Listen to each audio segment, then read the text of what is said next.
what are the green attributes that we're even after? One of them is, of course, scale. Can you even reach scale to decarbonize a significant portion of the aviation industry? And another is reduction in carbon intensity. Obviously, there are the SAF, majority of SAF available on the market today is HEFA, and has a sizable reduction in carbon intensity, but lacks the ability to scale at the level we need globally, just because of feedstock. And there are other forms of SAF from biomass, from energy crops that can help us get there. But we need a full technology portfolio, including things like power to liquids and e-fuels and alcohol to jet, electric aviation, hydrogen. I don't think that we can meet our goals by leaving anything off the table.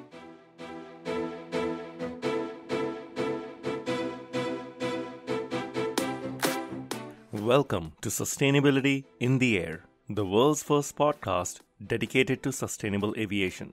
I'm your host, Shashank Nigam, the CEO of Simplifying. Every Thursday, I have important conversations with top aviation executives, technology entrepreneurs, and policymakers helping aviation take climate action. Conversations that help separate the signal from the noise. Whether you are a frequent flyer or an airline executive, if you care about sustainability or simply love traveling, welcome aboard. My guest today is Jamila Yamani. She is the Director of Climate and Energy at Salesforce. You may wonder, why do I have a company like Salesforce, which is a B2B CRM software product, on this podcast? And that's because large technology businesses have a huge role to play in helping aviation become sustainable. Jamila specifically is looking at creative ways to reduce Scope 3 emissions of Salesforce, which include flights and working with airlines. One of her key initiatives has been to launch the Sustainable Aviation Challenge by Uplink and the World Economic Forum. Let's hear from Jamila on what she's doing to help aviation become more sustainable.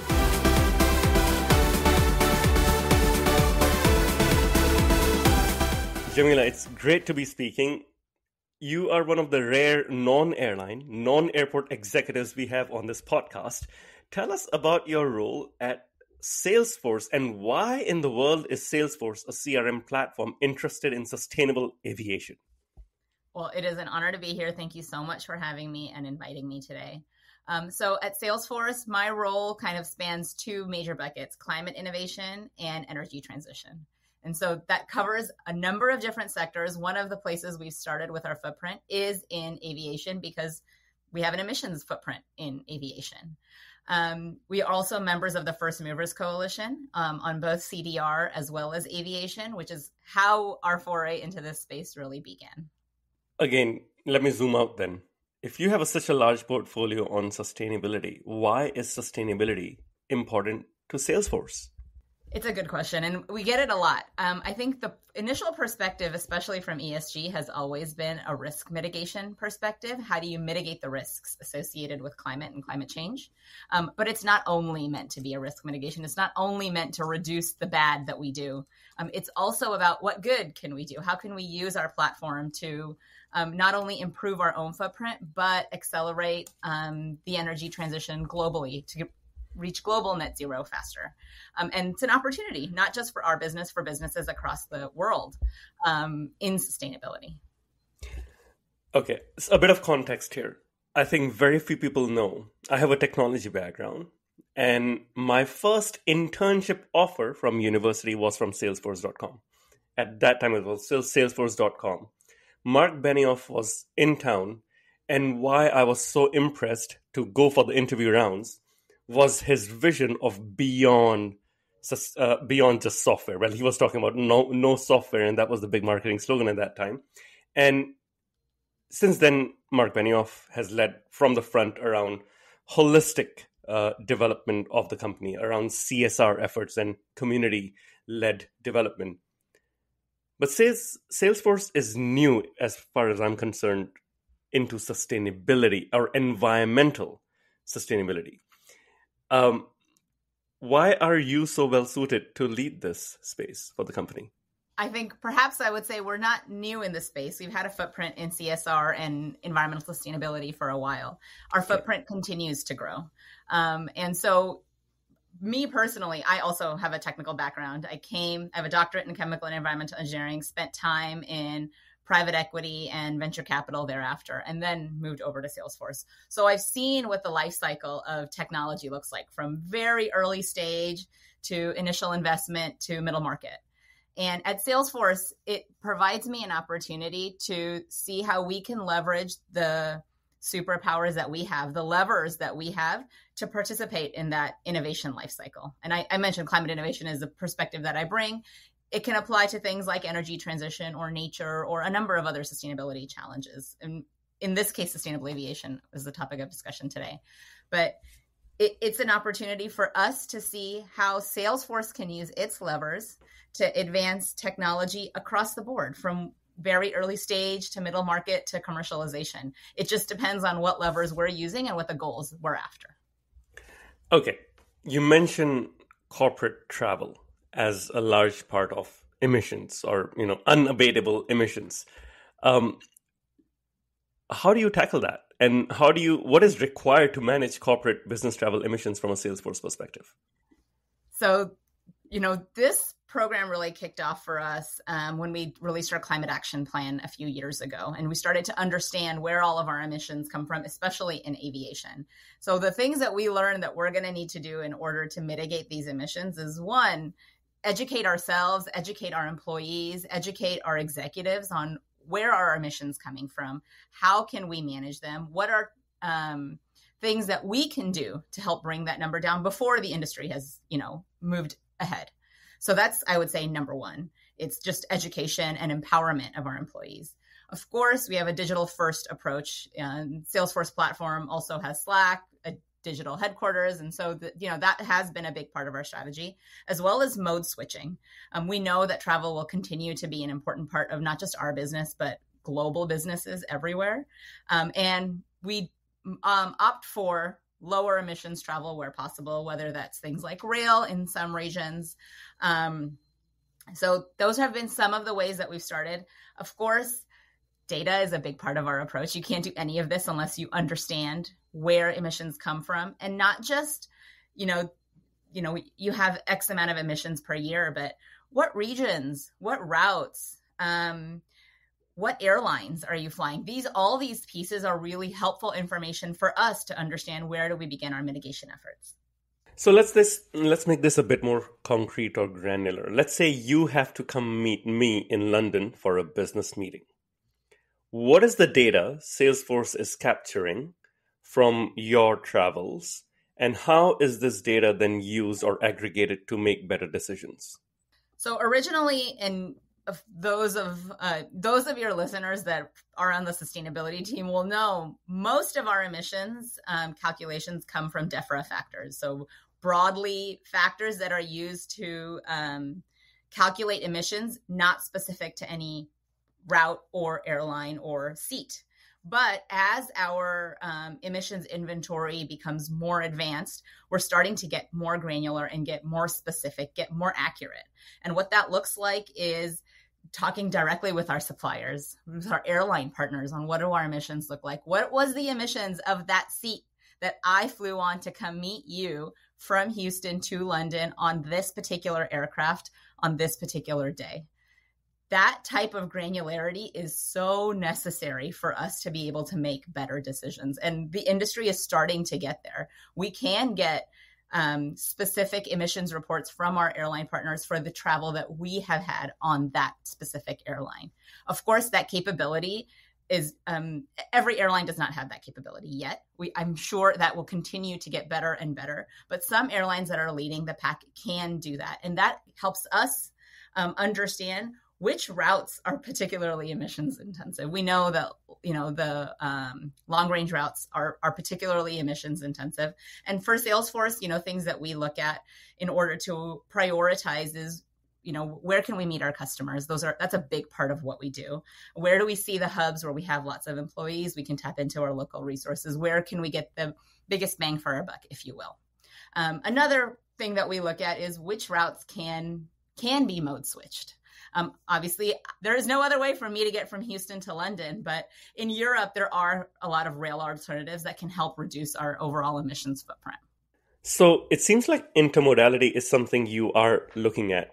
What has been done when it comes to intermodality? Do you encourage Europe-based Salesforce employees to take the train when they can? Do you discourage it by saying, sorry, no flights? How does that actually work? In the platform that we use, our booking platform, we always inform our employees, empower our employees with data. Which routes that are you flying that have the lowest emissions footprint? And if there is a viable rail alternative, our employees are informed of that. One such example, and I remember a colleague told me this a few years ago when he was traveling for Climate Week from Washington, D.C. to New York. He said that he went online and he was ready to book a flight to go from Washington, D.C. to New York. But he got a pop-up that told him, well, your route is well suited for rail. It will save X dollars and it will save X tons of emissions. And he told me, I thought for a second, I'm going for Climate Week. This feels like the right time to make a choice like this. And he did. And so I think, our employees want to make the right decision, but it's up to us to empower them with the right data to make that decision. May I ask what system he was using that showed him the Acela, I'm guessing in this case? Yeah, it's Concur. We use Concur. Oh, okay. Yeah. And so we continue to work with all of our travel providers on how can we continue to improve systems internally. Would he still have been able to take this train had it been more expensive than the flight, which often tends to be the case, let's say in Europe or in Japan? Yes. So that's a good question. Balancing cost and emissions is obviously top of mind for us. In most cases, they trend in the same direction. Cost savings equals dollar savings. Of course, not always. I know rail can be expensive here, but yes, that option exists for our employees for sure.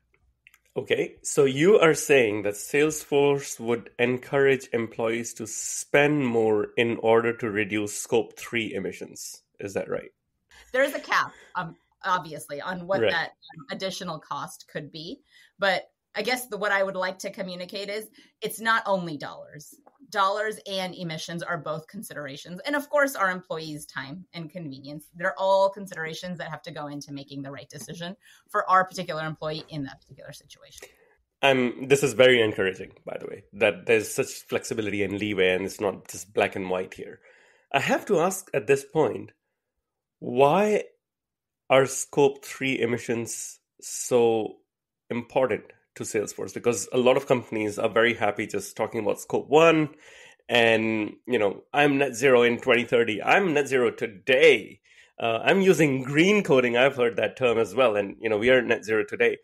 Why are Scope 3 so important? Isn't that a difficult conversation to have internally? Yes, but the reality is that our Scope 1 and 2 footprint is dwarfed by our Scope 3 footprint. And I would say that's true for all tech companies and most companies globally. Most of our emissions sit in our Scope 3. And the place where we can have the biggest impact outside the four walls of Salesforce is on Scope 3 emissions. Aviation is one example where it shows up because that's our partner is immediately the one that has the Scope 1 emission. So an airline partner takes that Scope 1 emission, and that's why we see the Scope 3 emission. So it's not so buried in the supply chain. In many other cases, our Scope 3 emissions are deeply buried in the supply chain, and we're not touching the actual emissions that, are somewhere much further. But it's a good starting point for us to learn where we sit in the value chain, which is close to the end of the value chain, is the end user, to have an impact up through the value chain. We can start to see that in aviation and as well as other sectors. Okay, this is once again, very encouraging. Something else while researching for this interview, my team found out was that executive compensation at Salesforce is tied to achieving climate goals, and that includes reduction in air travel. Correct. Did you push this through? Was it a hard one? What impact has this had? Our ESG team pushed it through, and so kudos to them. One, we have some goals tied to sustainability, including supplier sustainability, as well as air travel. One of the highlights for us on the team that we are is it gives us an opportunity to elevate this conversation to our executives in a very material way. And at the, of course, at the top level, it creates accountability at, the very highest levels of the company for sustainability goals. But more than that, it's an opportunity to educate and empower. I said right at the top that how do you mitigate corporate emissions? You have to educate and empower your employees to do that. And this executive compensation metric allows us an opportunity to educate and empower our executives and all of our employees on business travel emissions. Okay. Have you seen change in executive behavior since this was done? We are still in a learning phase. I'm being totally transparent. We are figuring it out. I think what's important is what types of insights are helpful for our executives. I mean, they're balancing so many different considerations at the same time, of which sustainability is one of them. We talked about the balancing cost and emissions, but there is more than that, growth of our business and our customers and, other competing priorities within the business. So there's a lot of considerations, and we are learning what are the most important things to elevate to our executives so they can make the right choices. Right. Okay. It seems to be definitely going in the right direction here. Absolutely. Now, when you and I spoke, you were really excited about being part of the Sustainable Aviation Challenge, which is launched by Uplink in partnership with World Economic Forum. You're a part of it. What is the goal of that, and where has that process reached till date? Absolutely. So our first motivation to participate in this challenge came from our First Movers Coalition commitment. We made this commitment to buy sustainable aviation fuel certificates, but where do we get them? Especially us not being an airline, not being an OEM, we don't necessarily have visibility directly into that market. And so the Uplink Challenge was a chance for us to learn as well as to elevate the conversation on a global level, leveraging all of the resources of the World Economic Forum. And so the goal of this challenge was to identify, source, and highlight those technologies that can help us meet our sustainable aviation goals, not just for Salesforce, not just for the First Movers Coalition, but globally. Today, we are planning to announce the final cohort in a couple of weeks at Davos. And our goal with that cohort is to really move the needle on aviation. And, one of the things that I think about when I think about innovation is we can think about it on a very company level.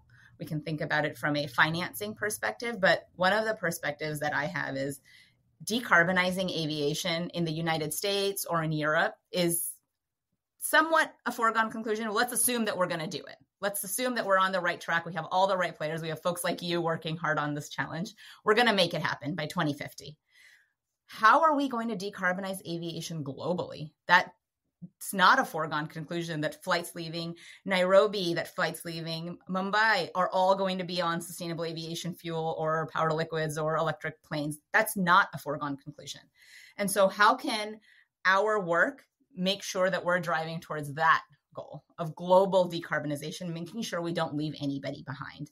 And so one of the perspectives that we're hoping to take on in the next few months is how do we establish those regional hubs at different places around the world? Yes, in developed countries within the United States, within Europe, but also in those parts of the region and those parts of the world that have the resources to decarbonize the aviation value chain, but need a little bit of push, need some accelerant. I don't know what those regions are yet. I'm all ears if you have ideas. I know you are deep in this space, but that's really the perspective that we're bringing when we think about the innovators that we're getting out of the aviation challenge. Wow, this is very fascinating, and this hits close to home because in my new book, we talk about the fact that 90% of global SAF supply today is in California. Yep. Yet, a large majority of the growth that is coming in aviation is not in the US, definitely not in California, or Europe for that matter. And global equity is something that the airline industry as a whole needs to address and look at right now, not in 2040, not in 2045. And you're absolutely right. If you just look at the order numbers that are coming in for existing technology airplanes being built by Boeing and Airbus primarily, you will see a 500 plane order from Turkish Airlines, another 1,000 new planes in India that will enter into the market. You've got the Middle East and the Gulf countries that are ordering a lot of aircraft. And there is no SAF in many regions. In fact, in the entire continent of South America, there is not a single SAF plant. How do you deal with that? Right? That is a huge thing. Even Africa has SAF. South America does not. So I'm truly inspired to see the vision, and I would love to see what comes off this. Now, what is the role Salesforce is playing in this challenge? What are the specific things you're doing? So, the technical term is we're a sponsor of the challenge, but the perspective that I bring is our airline peers that have a big footprint in the market have to have a lot of things that they have to balance when they make decisions on innovation, because it's a huge risk, right? I can't double down on extremely risky SAF that's tied to my core business. Of course, Salesforce's footprint in this sector is much, much smaller, but I think we are in a position to tolerate a whole lot more risk because it's not tied to our core business.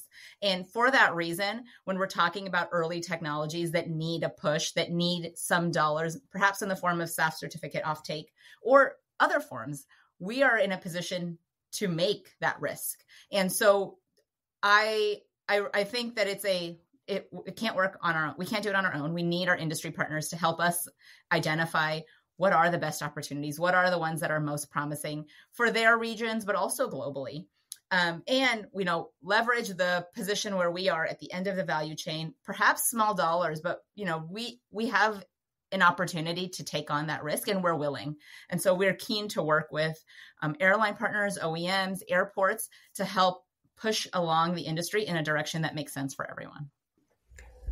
Very fascinating. You mentioned SAF certificates and SAF offtakes a few times. What are you doing in that regard? And what are some of the challenges and risks when it comes to SAF offtakes? So as I mentioned earlier, Salesforce does have a commitment to the First Movers Coalition to buy SAF, totaling 5% of our overall business travel emissions. Of course, that number is much, much smaller than, other FMC members like United or Boeing.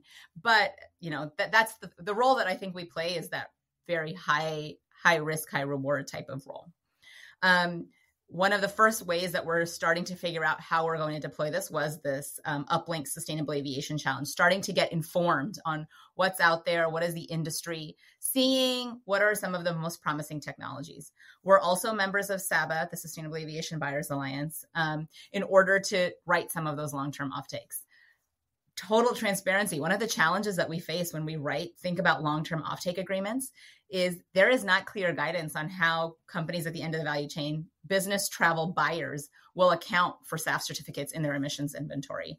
And so without that clear visibility, it's challenging for us to write these offtakes right now at this moment.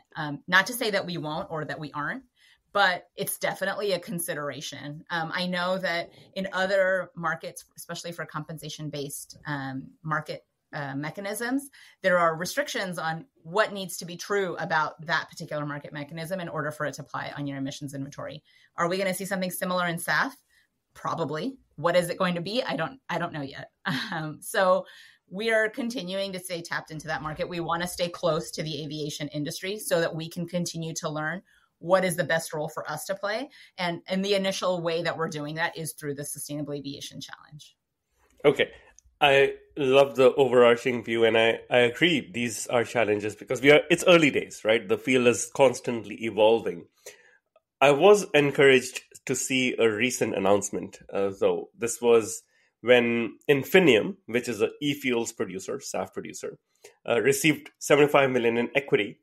I'll mention the different parties here, from Breakthrough Energy, which is a fund or a group that's investing. And this was with the backing that American Airlines will buy the fuel that Infinium makes, but it's being paid for by Citibank. This is very interesting. It's not even a tripatriate, I don't know what you call it, quadratic kind of a deal. It sounds very complex, but there's a clear role for the corporate here, which is Citibank. Does Salesforce get into similar deals? And is this something that you're looking to do down the road?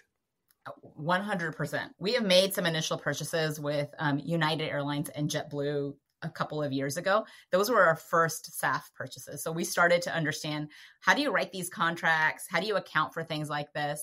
And so as our program continues to evolve, I fully hope that we will be able to participate in a deal very similar to that, perhaps as the off-taker in that case of SAF certificates of the scope 3 attributes that perhaps like in that model, American Airlines would be buying. Right. It's very interesting. Now, given that a lot of this work is really long term, it's not that these airlines will be putting SAF on their flights tomorrow, even if you pay for it. There isn't enough SAF to go around. What are the risks of greenwashing versus, real work being done? You've alluded to this earlier that, it's hard. It's how the accountability may or may not be there. So how do you talk about this without being accused of greenwashing? All of these early SAF purchases that we did, our participation in FMC and SAVA, have really educated me on what are the green attributes that we're even after. One of them is, of course, scale. Can you even reach scale to decarbonize a significant portion of the aviation industry?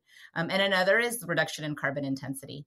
Obviously, there are majority of SAF available on the market today is HEFA, and has a sizable reduction in carbon intensity, but lacks the ability to scale at the level we need globally, just because of feedstock. And there are other forms of SAF from biomass, from energy crops that can help us get there. But we need a full technology portfolio, including things like power to liquids and e-fuels and alcohol to jet, electric aviation, hydrogen. I don't think that we can meet our goals by leaving anything off the table. You asked this question on how do you balance greenwashing and these really making sure that you're making the impact that you need. Particularly when it comes to SAF from biological resources, it's so important to consider like sustainable sourcing of biomass. And we see this not just in aviation, but in other sectors as well. There are huge implications, land implications for local communities when you start harvesting energy crops for things like sustainable aviation. But making sure you're doing that in the most defensible way with a clear view on the entire life cycle of the feedstock of the final product. That helps to really solidify that the green attributes you're after aren't just greenwashed. Right. I'm glad to hear that. And I know it won't be a straightforward way forward, but I'm sure, we'll all be learning from one another. Absolutely. Looking at industry peers, who do you look up to and why? When I saw this question, I started thinking through, who are all the folks in this market that are making big moves. I won't name anyone, but I will share two kind of big buckets that really elevate to me folks that are leading the industry. One are big companies with big resources. We know who they are. They are using their buying power today to move the market, despite some of these uncertainties that we have around accounting, around what it's going to look like in the future. But it doesn't stop there. They also share their learnings openly and generously with the rest of the industry. And I think that is so powerful and so helpful. And I'm excited for Salesforce to join that group. And as we continue to grow our footprint in sustainable aviation, to share our learnings, because I think the perspective that we're bringing is slightly unique and slightly different, especially when we consider equity in sustainable aviation, which is not always something that we think about as a top line message. And so that's kind of the first group. The second are those that are much, much smaller, sustainability team N of one, but they manage to do a lot with a little. And teach their peers. So our sustainability team fortunately has bigger than an N of one, but I think those particular companies help identify how even small organizations can have an impact in the overall industry. I wish you had named them, but I think, I know who you're talking about. What about airlines? Which airlines do you think are doing a good job of working with corporates and partnering? I think there are a couple of different airlines in the industry that have really doubled down on innovation. Qantas has a huge fund that they've put forward to advance sustainable aviation, especially in their region. Australia's challenges are unique because of it's an island nation. It lacks it has some natural resources, lacks other natural resources. United also has a fund in order to advance sustainable aviation. And we've seen just recently, I think Virgin had a 100% SAF flight. So this is just to name a few that are kind of risen to the top, but I'd say there are so many that are continuing to make strides in this space. And like to bring along corporate buyers like Salesforce. And we want to be a part of that conversation. We want to understand the role that we play, but really look to our industry partners to identify what is a good role for us, because they're the experts in the space. Right. That's really exciting. Finally, what gives you the most hope when you look at the future of sustainable aviation? Air travel is a privilege. It's a privilege today. And I hope that you mentioned earlier that the parts of the world that are going to see the most growth in aviation are those that are not necessarily developed today. And I think we're going to see a lot of first-time flyers join the global flying community in the next 10, 20, and 30 years. That's exciting. That's real globalization. Aviation has the ability to connect all of these different regions around the world. What gives me hope is that it's not only going to be a Western world centric conversation. It might be today, but it won't be for long. It's really going to be about the global community, especially as we see all of the developing countries and those emerging markets join this community in a much more earnest way. Right. That's definitely, it's something I have strong feelings about, and it's something that we at Simplifying are working towards as well. So that totally resonates. It's really groundbreaking work that you're leading at Salesforce, and it's impressive. And I'm looking forward to some of the results that come through this in the next few months and years. The final part of this interview is what's called the rapid fire round, in which I ask you some questions and people get to know you a bit more personally. And we'll start with a simple one. What's your favorite airline? When I used to live in LA, I'm from LA originally, Singapore Airlines, way at the top of that list. They are awesome. I live in Houston now. We just don't get to take Singapore that often. So Qatar is what we fly often, and I love Qatar. Yeah, they have really good food as well. Their food is fantastic. Absolutely. Your favorite city? In the United States, Boston. Globally, Barcelona. Okay, both with B. What's your favorite book? I'm ashamed to admit I am not actually a huge reader. I do a lot of reading for work, but the one book that my husband put me on is called Counting Down. He's an anesthesiologist, and it's a book that talks a little bit about what that process is like, what the experience is like. And I think I particularly enjoyed it because it gave me a window into his world, which is so vastly different from my world. Wow. That is different indeed. I will Google that book. I was not familiar, but I will check it out. Thank you for sharing. What about your favorite movie? I love Sing. I have 3 small kids. We watch it a lot. Sing 1 and 2. Thank you. It had fallen off my radar. I have 2 little girls. Yes. That's what we're going to watch. So good. That's good. What is something you want to learn? I speak a couple of languages, but Which ones? To learn. I speak Gujarati. I speak Spanish. I speak English. I can get by in Urdu. I want to learn another language, different from perhaps my ethnic languages or my parents' native languages. I don't yet know how I'm going to do that. I'm hoping that when my kids get to the age that they're learning a language, I can pick it up with them. So, or perhaps there's Duolingo. I've tried Duolingo. I'm not good at committing. I'm going to get back into it. All right. There's also immersion. I had Emilia De Luca on the show from Delta, and she's lived in Amsterdam. She's lived in Mexico, and she says, that's the best way to pick up languages, just go immerse yourself. That's true. Yeah. Perhaps exactly. when I'm empty nester, I can pick up Jamila, what do you do in your free time? I do a lot of cooking. I also play a lot of board games. Something that my kids love to do. And of course, we travel a lot. Any favorite board game? We're starting to get into sequence. My kids are just getting to the age where they're fun to play with. So sequence is our number one game right now. Okay, good to know. What's the best advice you have received? I love this question. We are all selling something. I'm selling something. You're selling something. Even my anesthesiologist husband is selling something. And the best advice that I've ever gotten is believe in what you're selling. Because if you don't believe in it, the person you're selling it to definitely isn't going to believe in it. And more than that, if you don't believe in what you're selling the wrong thing. Look for something else. Use your skills for the thing that you do believe in. We all have a short time here to make an impact. So find what it is that, turns on the light for you. Very interesting that you mentioned this, because just yesterday, one of my mentors, whose name is David Meerman Scott, he lives in Boston. He wrote an article in which he said that people are seeking inspiration from people who believe in themselves. So if you step on the stage like he does, he's a speaker, he needs to believe in himself.